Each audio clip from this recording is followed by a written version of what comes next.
It's a bit of an interesting one this evening. I thought I'd bring you some news that has just come out of the the ENA database. So the ENA database is the product database for all PV solar equipment, whether or not it's compliant to be used in the UK. It's the database that you need to look up equipment when you want to install any solar equipment. It could be plug-in, and in there's a new category that didn't exist a few weeks ago, and that category is plug-in solar. So it's a really big milestone that some new equipment has appeared in this new category, but it's a product that we probably didn't expect to show up. It's the Anker SOLIX Solarbank 4 Pro inverter and battery combo. So it's one device, one box. I was fully expecting microinverters to appear in this category only for the foreseeable, because on the 27th of August, only microinverters will be compliant. Batteries will not be. So that's why I think it's really rather strange that this is the first product that's appeared. I'm going to take us through the website and have a look at the ENA database now just quickly. Here it is. The Anker /20920/V1. It was published to the database today. It's got a capacity of 800 watts, single phase, but most importantly, if you search in Google for the model number, the top result is the Solarbank 4. So this was something that really wasn't expected to show up in this category. Well, there's actually 3 products. 2 of them are not compliant. Nothing to say why. Oh, here we go. Although the model name indicates 2 kilowatts, the default on-grid output is 0.8 for plug-in solar. Changing the output to 2 kilowatts requires authorized. Interesting. It doesn't say that that's the reason why it's failed the compliance.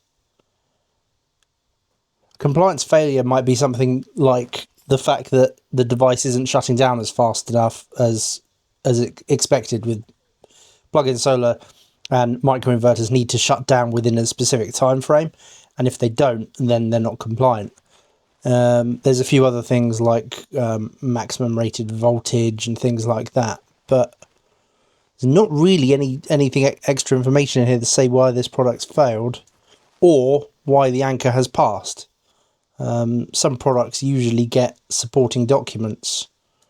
Another interesting piece of information I seem to have uncovered is that the Anker is going to be offering 2 distinct products. So there's the AE1032Z1, which is the one that we found on the ENA database. That one is limited to 800 watts for simplified balcony kit registration. And the AE1033Z1 allows activation of the 2500 watt plug-in power 2.0 mode that allows 2,500 kilowatts. Sorry, 2,500 watts. 2,500 kilowatts is crazy. So I wonder if that is how they've been able to register so quickly. But this is from the website FR Android, so seems to be the only, and it's in French and need to translate it over. But it seems like that's potentially why it's appeared on this registration page. Interesting. So yeah, just a quick one. I just thought it'd be worth showing the fact that this has suddenly appeared on the database, and it's something that people probably should keep an eye on to see what products are being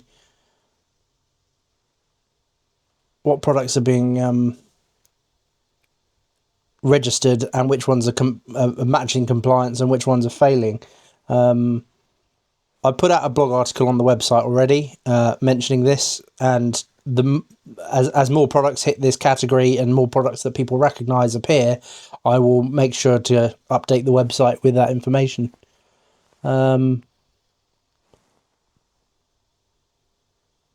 Yeah, no, interesting one. Don't really have much more information at this time, so thanks for watching.